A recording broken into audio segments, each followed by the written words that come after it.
Huh? What's happening? Oh, shit. Pre-roll. Welcome back to another episode of World 1-1 Podcast. As always, you can and should find us at our various places, like our home at world11podcast.podbean.com, all spelled out, all one word. Google Play Music, Apple Podcasts. I'm still fighting the urge to say iTunes, but iTunes is dead. iHeartRadio, Spotify, YouTube, Twitch. Yeah, that's it. That's all of them. I am, as always, your host, Larry the Bearded Wonder. Joining me this evening, back from the land of retail dead, is Eddie. I would love a Swiss mushroom burger right now. I had big greasy cheeseburger for dinner. It was delicious. I'm so hungry. Michael is grumpy and hates you. Yep. Kathy is distracted. Yep. Not distracted, just not wanting to see what's going on. I'm scared. My eyes. And Baby Yoda. Hey, what's up? I feel like you really should just put the Yoda in frame in the screen over your face for the duration. Wow. I want to see Josh. Okay, I love the fact that the hand moves just kind of right. Not the eyes could just close. Oh, that. It is creepy, kind of. They need to make It's got like the thing of it. It's 11 inches tall. It's actually pretty cool. So $26 or something like that. It's so sad that I'm jealous of a little green guy. We're all enamored by the toy Baby Yoda. They're like cats distracted by a laser. Uh-huh. Well, we would be if Michael's laser was working. I do have an animatronic one on order, too. Oh, God. Oh, God. The fear. Well, shit. Now that we're this deep into the nonsense, let's get straight to, oh my God, video games. Eddie, 7 minutes. What have you been playing? Why do I only get 7 minutes?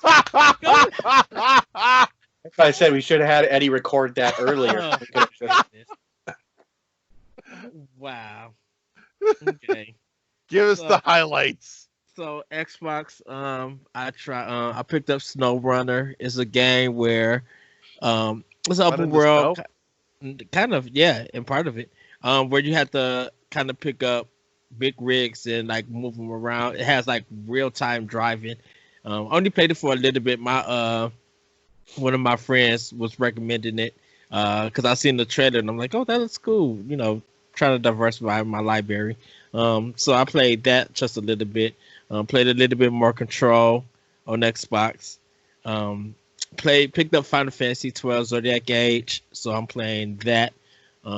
But I'm going to be jumping into my next A game, which is I think it's Arrow A. I think that's the name of it. It's like an indie game, like a action dungeon crawler kind of indie game.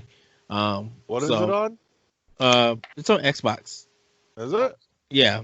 AEROA. It's like on sale. I think it's like $3.99 right now. Like it's on a really cheap sale.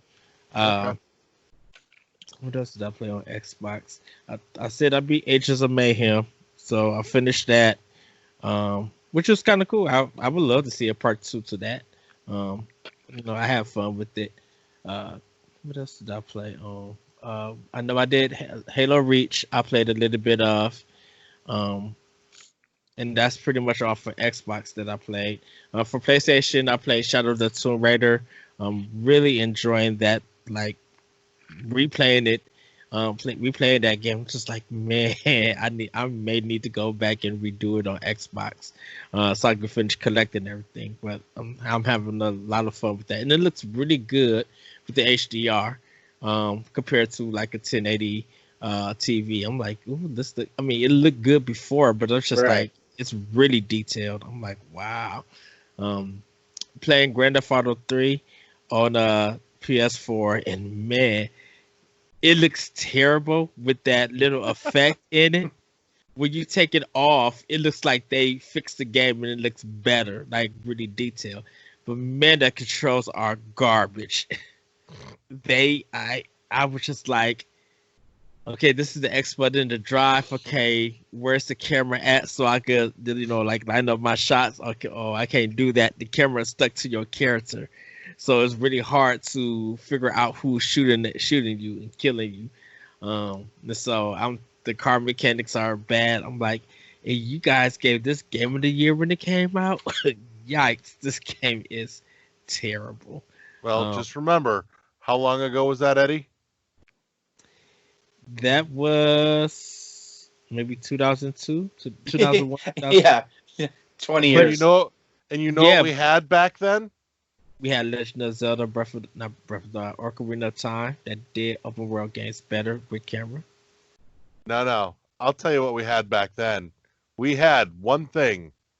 Lowered expectations. Yeah. That is true. So, played a little bit of Dragon's Crown on PS4. Really enjoying that. I picked up Little Witch Academia. That's like an action RPG for Japan. Bandai Namco. It looks nice, but man, it's very wordy. And it's just like, I can't skip all of this. So then I played Danganronpa 1. And that's getting wordy. I'm waiting for one of the students to get killed so I can see who did the murder and stuff. Spoiler alert! Come on. No, that's the basis of the game. I'm kidding. I know it is. I'm teasing. Oh my god. It's like spoiler alert. I'm like, huh? Wait, who? When? Forget it. My jokes are bad today. Spoiler alert! When you play The Legend of Zelda, your main character isn't Zelda. Wow. Unless you name him. No, really? No shit. Hey, I mean, if we're doing spoilers. That's true. Anyhow, continue, Eddie. So that's what I'm doing on PS4. I'm supposed to be starting The Last of Us also this week because I want to get it done before 2 comes out. But for Switch, Don't worry, I'm sure you'll have plenty of time for that. Well, yeah, I want to get it done though because I got coming out in a month. In a month, yeah, I want to get it done because in 2 more weeks is Xenoblade Chronicles Xenoblade Edition. Yep. And I'm waiting for my collector version to come in, so I want to spend time on that. I know I'm getting that same thing. So Target better not mess up my thing. I ordered this to be sent to my house. They better send it to me, or we're gonna have a situation at hand. She's Rage 4 for Switch. Trying to get a little bit further into that and beat that game. Hopefully I will soon. Zelda Breath of the Wild played a little bit more of. I'm still on the second dungeon, but I'm at the boss right now. Trying to figure out I forgot on how to beat him. But as much as I'll continue to play and die, be like, oh, okay, that's what I'm supposed to do. And then I'll fight him and beat him. You're talking about one of the divine beasts? Yeah, the divine beast. I'm in the camel, so I'm fighting the Thunderbird. The Thunder Ganon? Thunderblight. Yeah. Okay. Yeah. So That's the secret boss is you fight the Thunderbirds, like the old puppeteer ones? No. No, Larry. Does look like. No. Shovel Knight Treasure Trove. I played a little bit of. I was playing the new DLC that came out. Gotta get used to it. This is very different. Like, this is weird in this gameplay. But I enjoyed it a little bit. I think I just got to play more of it and learn it. Last but not least, I won't keep everybody long. Played Blazing Chrome and good job.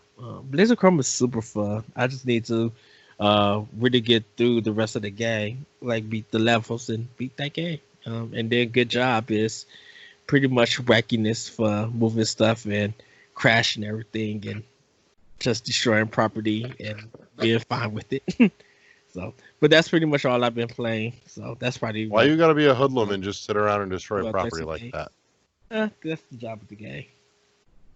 So, Bomb Chicken I played more of, and then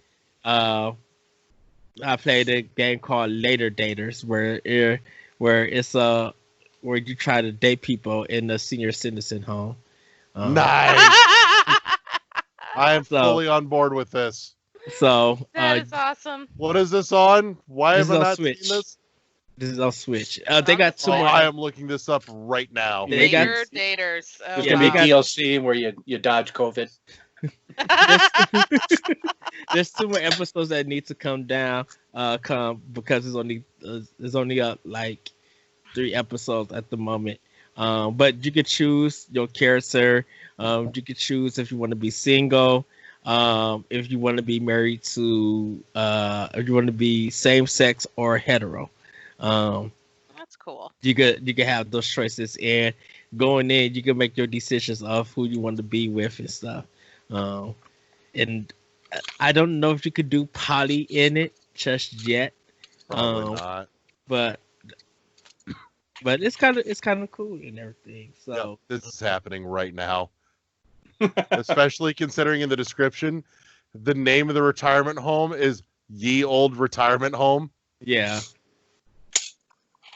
So I did pick up Mutant Year Zero Road to Eden, but I haven't started it yet.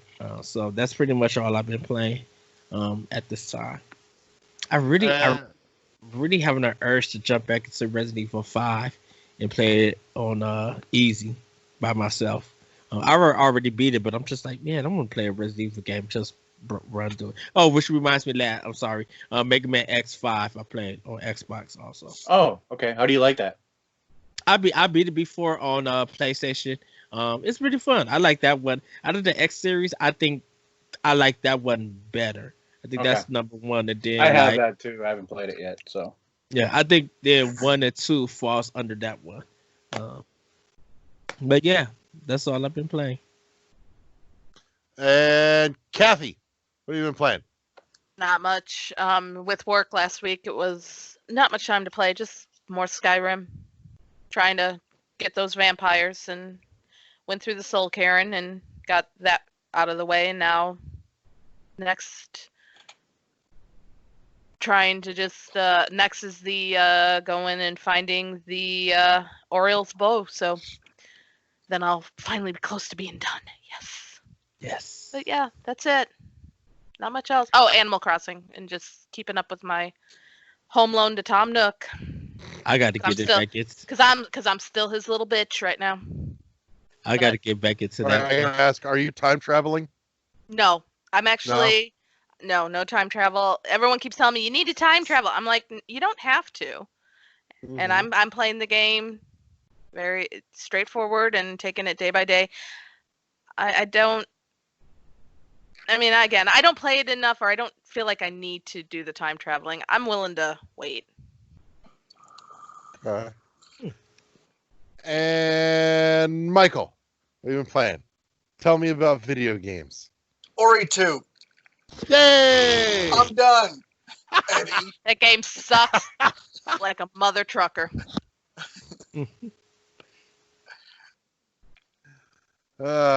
Did you finish the second playthrough? No, I'm about halfway through it. I just Okay. started it like Sunday. Isn't Okay. that an achievement being it on hard? I believe so. Like I'm I don't sure pay it a lot of is. attention to the achievement shit. Like there's probably an achievement for finishing it without dying once, which I'm pretty sure There is is. impossible. Yeah, there is. yeah. Good old one life mode. Yeah, fuck all that rot. But like, as I said, I'm about halfway through it. I think I've died like 20 times at least already. That's how it is. Yeah. Yeah. I've only died 20 times compared to my like 560. Well, Kathy, you said it wrong. I only died 20 times on hard mode. Oh, excuse me. You only died 10 times in freaking regular mode. Uh huh. Wow. No. Yeah, I did the same thing I did last time though. I ended up going towards the sandcastle thing at the end. Oh Where- yeah, I did that. You know, Uh-huh. the Yep. part you can't get into until the very end of the game. But That they was the make- first place I fucking went.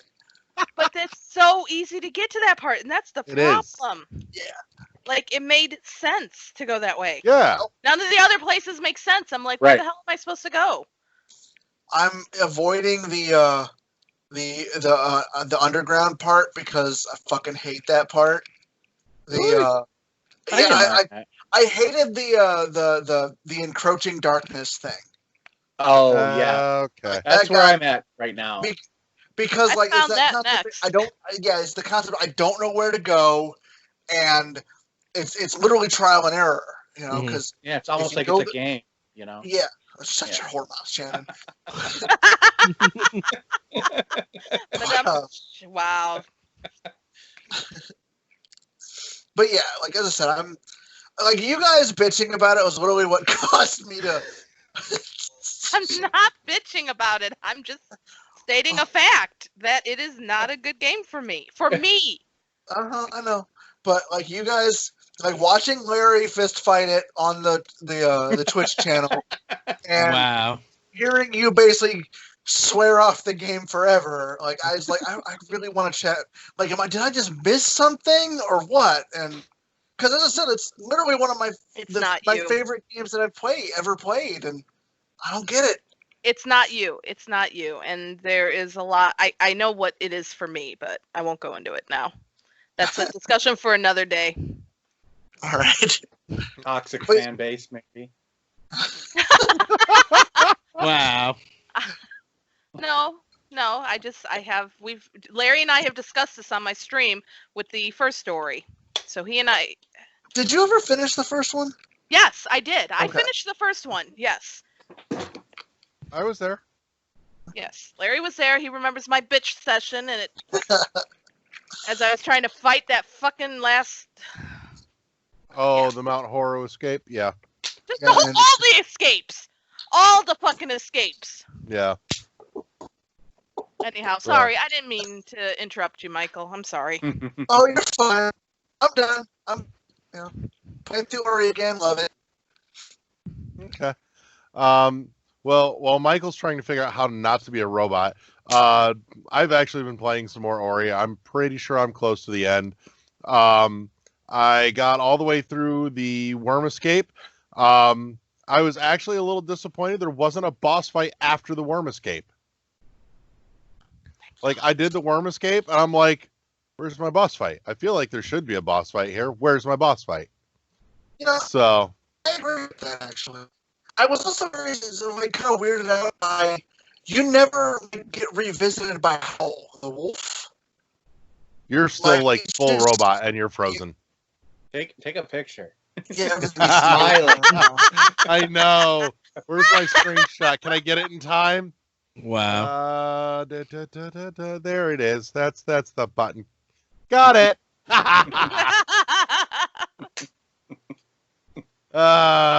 In memoriam. Anyways. Have a smile. Oh, I don't think you put him in there. No, he's not in there. Damn. Even Skype knows it's not for.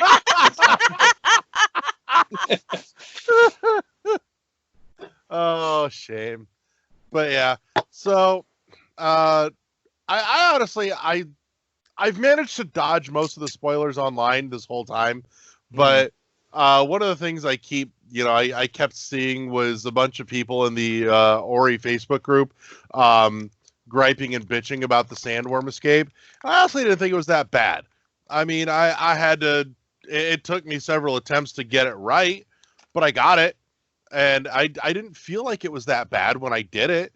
Not only that, but really my only major gripe with the sandworm escape is that the game did solidly glitch on me a couple of times that caused some deaths that I just could not get out of.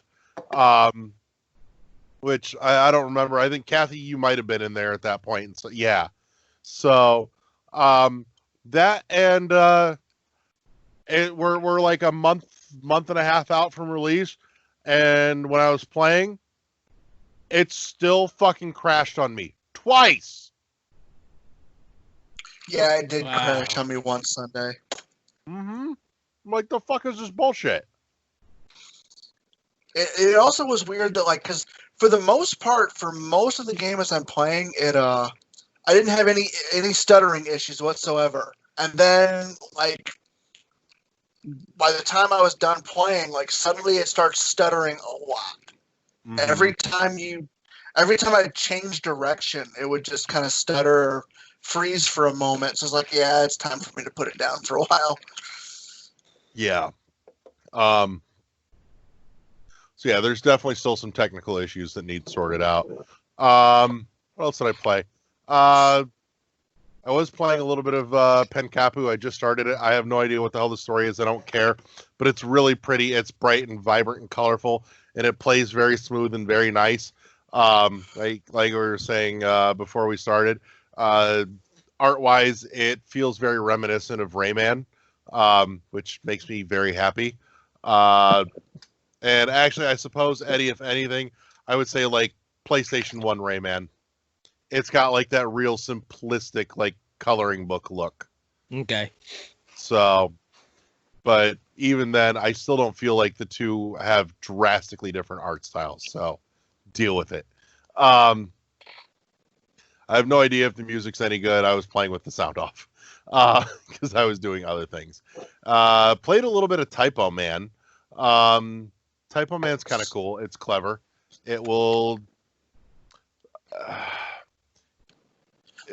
think specifically for you, Michael. I know you'll dig it. Josh, you probably will. Eddie, you'll have like weird mixed feelings about it. But Typo Man feels very reminiscent of like Inside or Limbo. Okay. Mm-hmm. And Kathy, the only reason I didn't bring you up is I don't know your feelings on Inside and Limbo. Still on my to-do list. It's in my backlog. Well, see there, that's fair. I've been looking at it, but I just nothing to say like calling my name to get it. So it's clever. It's inexpensive. I like it. It really is. It really is kind of neat. It will definitely work your brain a bit. In terms of, okay, you've got a jumble of letters and you've got to try and just see the word through the jumble of letters that will work. Because it's not going to tell you what the word is. You've got to figure out what the word is first. Okay. So, in that respect, it almost has an aspect of like Scribblenauts, mm-hmm. where, you know, you write the word and then it pops the thing into the game. It has kind of a touch of that. So, like, in order to turn on a platform, there's like a letter N sitting there, and you've got to roll like the letter O over to it to put it together to make it say on, to turn on the platform so it'll lift up. Or there's like caverns where there's poison green gas in the caverns, and it's being given off by the words gas spaced throughout, and the only way to get through it is you have to drag this letter P along with you and throw it at the end of the word gas, so you get gasp, so you get a little like gasp of air to reset the timer on the poison gas so you can get to the next one. That's kind of cool. Yeah. So isn't that kind of like that Baba Is You? Think Baba Is You, but more platformy. Oh, okay. So yeah, kind of, or Baba Is You mixed with like Limbo. So okay. But no, I was totally digging it. And then I also introduced Zoe to Return to the Obra Dinn, which she actually just booted up. So another game I need to get. I really like Return to the Obra Dinn. I really do. I'm watching her work it out from the beginning. I haven't finished it yet myself, but there's so many like layers of inception and depth in that game to finding, all the bodies and working out all the identities and everything else. Mm-hmm. So it's really good. And the art style is like home console original Game Boy. It's so neat. Okay. It's God, it's distinctive. And I mean, it makes it hard to work out like some of the visual details, but at the same time, it's an on-purpose hindrance. Is the best way I could explain it. So, I think that covers everything I've been playing. I feel like it does. Yeah, fuck it does. That means we've hit a great place for us to stop for, 2 minutes and say, break! All right, I totally fucked up, so I'm stuffing this in the break. Josh, the fuck were you playing this week? All right, so I actually played some games. I was playing one older game. I went back to Doom 2016 because I want to get through that on my I want to get through that on my Xbox. I always I played it on PlayStation, but okay. Yeah, but I want to get through that on my Xbox because I kind of want to play Doom Eternal, but I want just to get through it on my Xbox first. And then I'm doing Race the Sun. I'm starting to play that. That I'm losing myself in that game. When I start playing it, it just keep playing. And you play for like 2 hours, you don't even realize it, which I really am enjoying in the game. And then I'm playing this game called Conarium. It's Conarium. It's Conarium. What the fuck is this? It's kind of like an adventure game, like Myst almost. Is it PC? No, it's for Xbox One. Well, I think it is a PC game, actually, believe it or not. But I had my Xbox One X. It actually has enhanced visuals. Mm-hmm. It's super beautiful game. But I just started playing it, and it's kind of got the like WTF kind of mode. Like there's like a supernatural almost aspect to it at the beginning, which I'm not really sure what's happening yet. But it's like he's being grounded in reality on something, and it's like a big snowstorm, and you're the only person around, and you're in a house, and you have to like go venture outside during this snowstorm. It's like night. It's kind of interesting so far, but I mean, I'm just playing that. And I got back in because it hit Game Pass. I'm getting back into Red Dead Redemption on my Xbox, which I know it's like 100-hour plus game, but I'm gonna play it.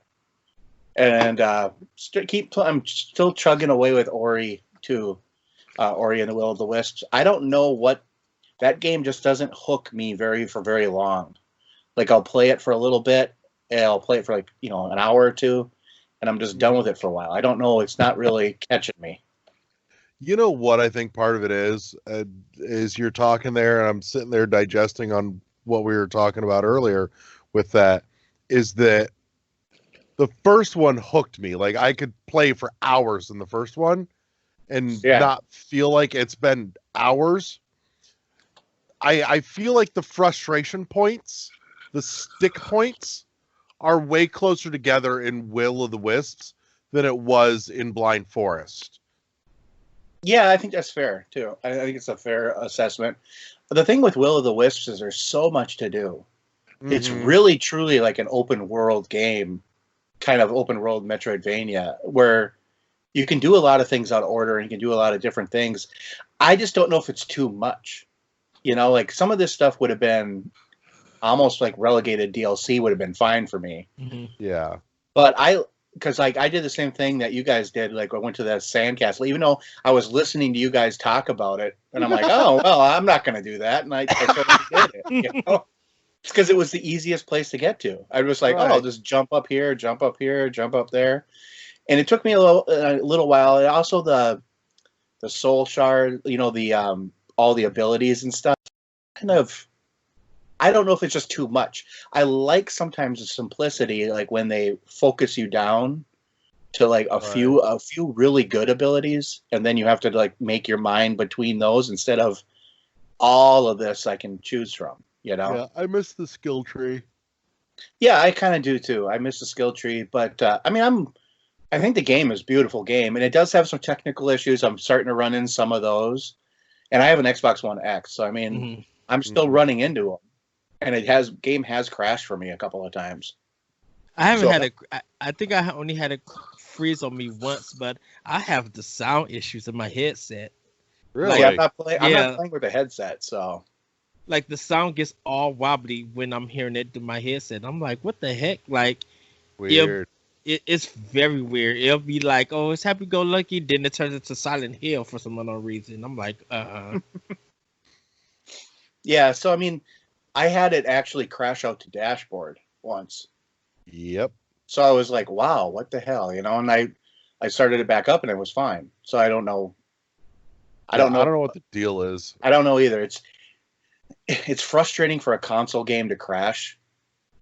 Extremely frustrating for a console game to crash because you're not used to that, and it shouldn't crash not to dashboard anyway. At least I don't have to restart my Xbox for It's just boot it back up again, and yeah. So I mean that's what I'm playing, but I'm playing those really I'm putting some really good time into all of that stuff. So right on. Yep. Some good choices in there. God, Raise the Sun. Oh, so good. It is. It's got just the right hook. It surprised me. And speaking of like fluid gameplay, that's one that's 60 frames a second. You could tell, and it needs to be. Yeah. No, I agree. But yeah, okay. So we're officially gonna wrap Oh My God video games there, and we're gonna break, and then we're gonna get into the actual third half of the show. So re-break. All right, we're back with the third half of the show this week. This week we're deep diving into a two-parter. This week is part 1. Next week we're getting into part 2. We're talking fan bases.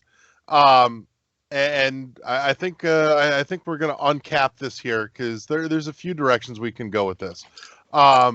So this week we want to talk about what sections of the gaming community have the best fan bases and why they are your favorites.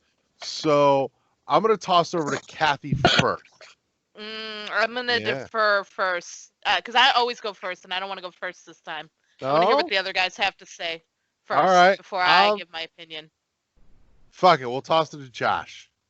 Okay, so I got 2 of them that I go, but I'm going to go with this first. I think Blizzard's fan base is really good, but there also can be a little toxic. But what I like about them is that they're super passionate, like especially like Diablo players are super passionate about it. They give constructive criticism eventually, and they actually can affect change on the platforms and the games that they want. Because they did it with Diablo 3. And when Diablo 3 launched, that was a hot mess because I played it at launch, and it was terrible with the auction house and everything. And Diablo and Blizzard totally revamped that whole game, especially with end game content. So I think that Blizzard is one of them that's good. What's the other? I want to say fighting games in general. The fan base for fighting games is remarkable, like especially with like Evo and stuff that's was canceled this year now. They're going online, but I don't really like fighting games, but I love watching the like Evo and things like that on Twitch, because it's such a good time. It's not like watching Call of Duty where they're always yelling at each other back and forth. They're trash talking, but they're doing it well. Yeah. No, I agree. I mean, I'm the same way with like speed running. I don't speed run. It's not a thing for me, but man, I fucking love watching it. I love watching it done at like the highest levels, which is part of why I love GDQ every year and twice a year. And the other part is just the fact that it's literally just such a fucking good time. They put on a great show and everything surrounding GDQ is just fucking fun. So, but we'll toss it to Eddie. Eddie, best fan bases in video gaming. Best fan bases is the Monster Hunter community, because they are not only like you talked about deep diving and knowing the knowledge. They are willing to know that if you are a new person that is coming into the game, they are going to help. They're going to offer tips. They're going to show you videos. They love to do like not so much raids, but they love to hunt with various people. And regardless of what level or what weapon you have, no one's yelling at you. Everybody's celebrating, working hard to get that monster. And it's such a great thing. Like whether people are streaming it and you're watching, or you actually are participating, the community is just wonderful and just so nice out there. And like this, from Japan to America, I don't really know about UK if they have a monster community, but I know just with those two, like everybody is working together and they're just excellent when they respond and help out. And like they'll really even show you if you don't understand what something is, they'll direct you to a YouTube video and that YouTube video will break it down.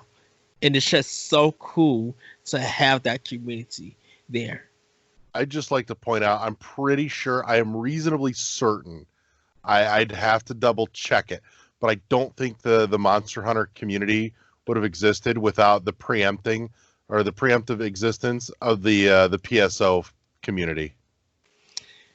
I feel like one kind of led into the other. I think Monster Hunter community too is older, an older subset sometimes. I could see where both of you guys come up with that because the Monster Hunter community had to grow. Because Monster Hunter was very big in Japan and no one in America knew it.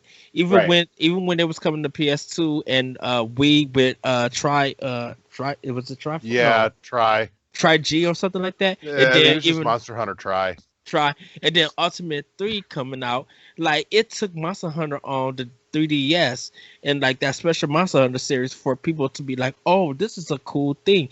And then when World came, it broke out. And people started playing it and getting used to and learning stuff. They were like, wow, we just didn't know. But now that people know about it and jumping into the community, they're just so wonderful, so nice and positive about it. And it doesn't matter where you play Monster Hunter at. If you're playing the game and you hop on with someone in the community and they're willing to help and stuff, it doesn't matter if you're good or bad. It's all about the hunt to them. And it's all about having fun. I can get behind that. I can absolutely dig that. You got another one you want to throw a spotlight on there? Another one, I know a lot of people might say, Smash Brothers is not a really good community, but I think Smash is a really good community when, people are talking about what the new character is, when you're playing around with other people who love the game and very passionate and stuff. I still think the Smash community is good, and it just depends on who you're playing with.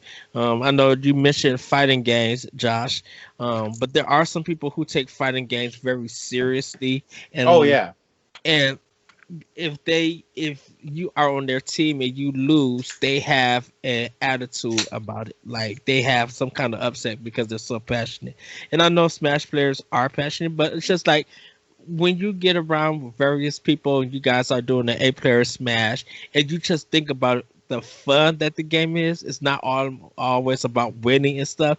It's always about how long can I survive, whether I'm good or bad, and what is this craziness that is happening on the screen that everybody could laugh and have a good time and build those memories. That's when Smash really gets good.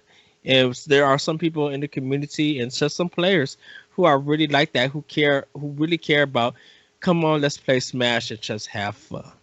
I thought the whole premise of the Smash community was bitching about every character reveal being a new Fire Emblem character. There are too many Fire Emblem characters. Come on, guys. That's because everybody sets an expectation on Smash. Smash has changed fighting games in general about having a character in it, and because Nintendo was surprising everybody with all the reveals and all of these characters, you want your favorite to be in, your favorite character from a favorite video game to be in it, because like they said, this is one of the most universal games of all time. Only things that we don't have is Microsoft and Sony, unless you want to Cuphead is more as a costume. But if Nintendo went to Microsoft and actually put one of their franchises in it, that would literally be cool. If Sony was able to get one of their franchises in it, that would be cool. Then it will be the ultimate fighting game. But there are people who are positive about Smash, and just depends on who you're around and who you're watching and stuff. So. Okay. All right, Kathy, I'm tossing it to you. Well, and I'm just a recent joiner to this community. I think the Elder Scrolls Online community is a very good community. They've been very helpful. I've been able to team up with random people, and everybody just seems to be like, "Yeah, come help beat these, beat certain bosses and everything." And there's definitely a lot of support I find online and just anywhere you can go. That's another game that's deep. It is very deep, and I'm finding just how deep the rabbit hole goes in that game. Yeah, but I agree with you. Yeah, but as a new person, and considering how long it's been out, Mhm. as somebody brand new coming in for the first time, Right. people are being very helpful and generous. And yeah, I mean, again, you run into your little bits, but most people are very helpful and in the game and helping kind of figure out how to maneuver the playing and getting through some of these challenges and understanding what you're supposed to be doing. So there's definitely that community. I've also noticed recently the Animal Crossing community, especially with the New Horizons coming out, because it is very much a community-based game. To get every item, you actually have to share with others. It's not, you don't automatically unlock every single variation of every single item. You have to work together, and to see on Facebook and to see, people helping everyone out saying, "Hey, my turnip prices are this much. My island's open. Come to my island." And people are willing to donate things, leave bells, tickets, items. It's very welcoming, and people are being very generous with their time. Now, I do think it's possibly going to go the other route, which I know we're going to get to some other point, and I'll explain that later. But there is a very positive base on that, and it's really good to be able to, people are just saying, "Strangers, come to my island, take what you need to complete your collections." So. And Michael, best fan bases or fan communities. Like, this goes back to what Josh said about the fighting games. The Tekken community is actually really decent people, most of them.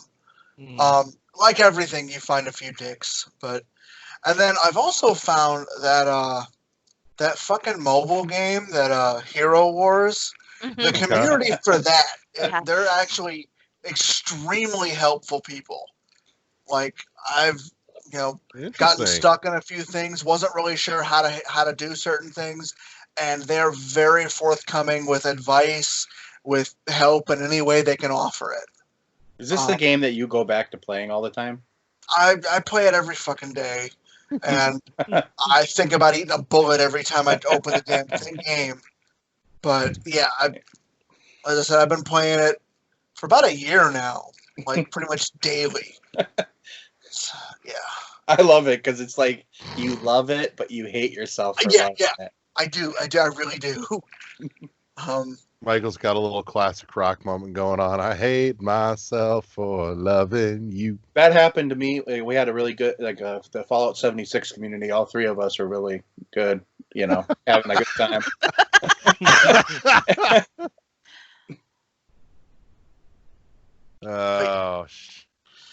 What do you got? So I got a couple I want to throw a spotlight on that make me smile pretty much every day I'm on Facebook.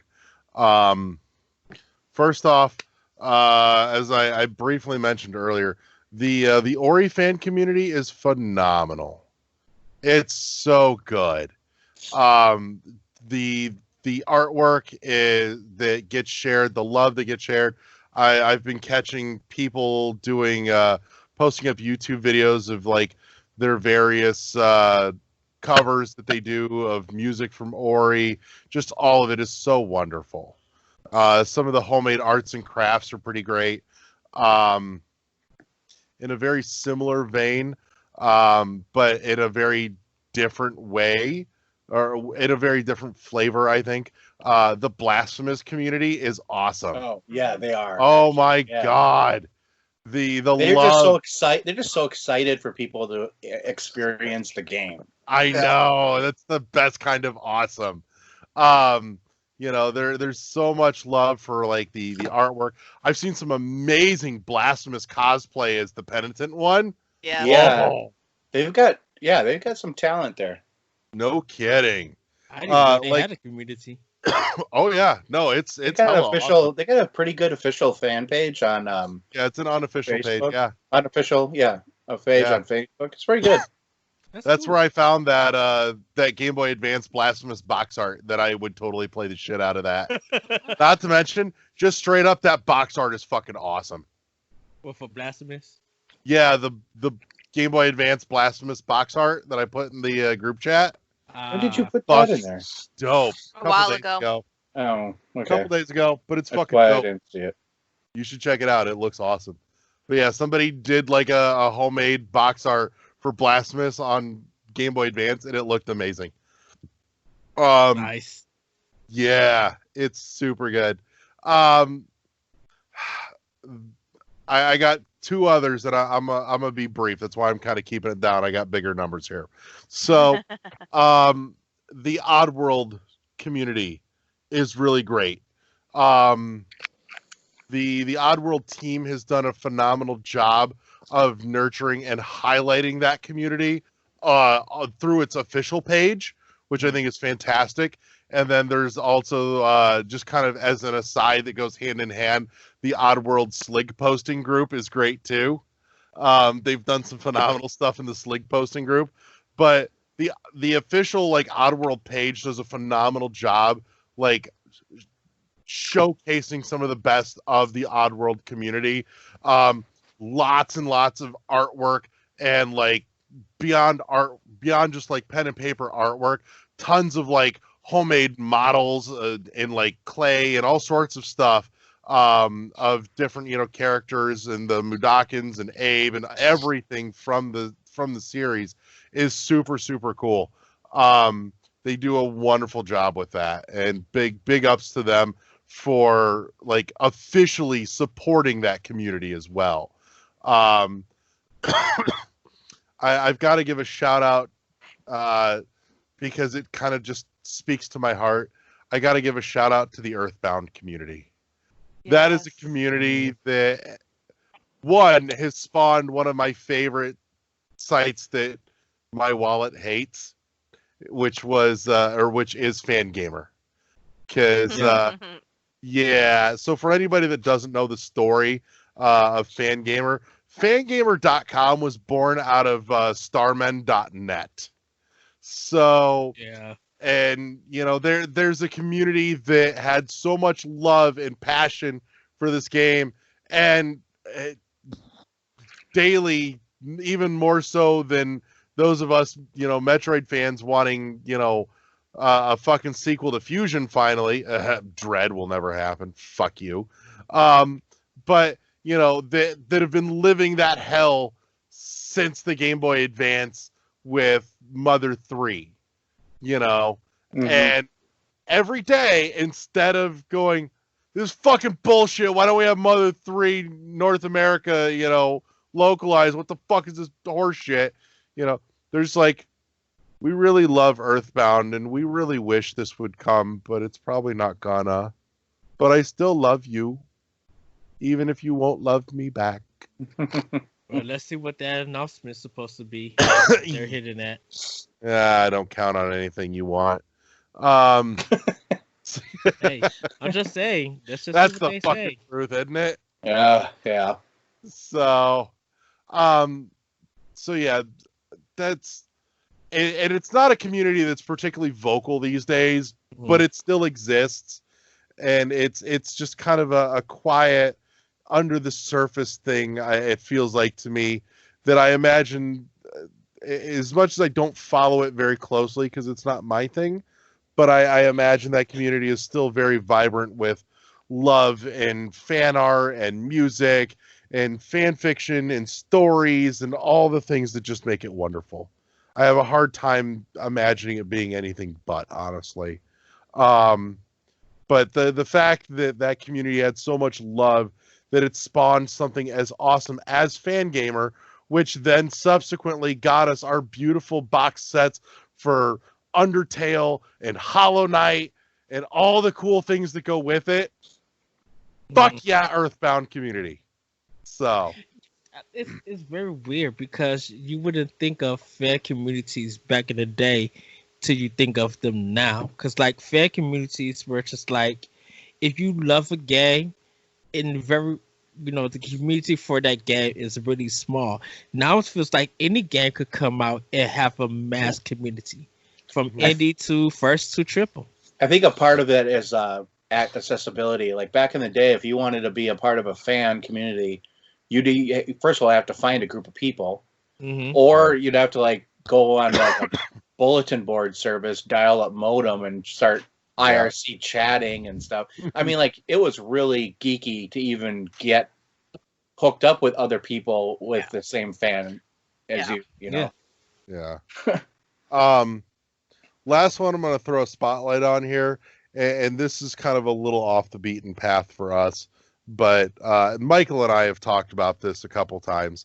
The board game community is so wonderful. Yes.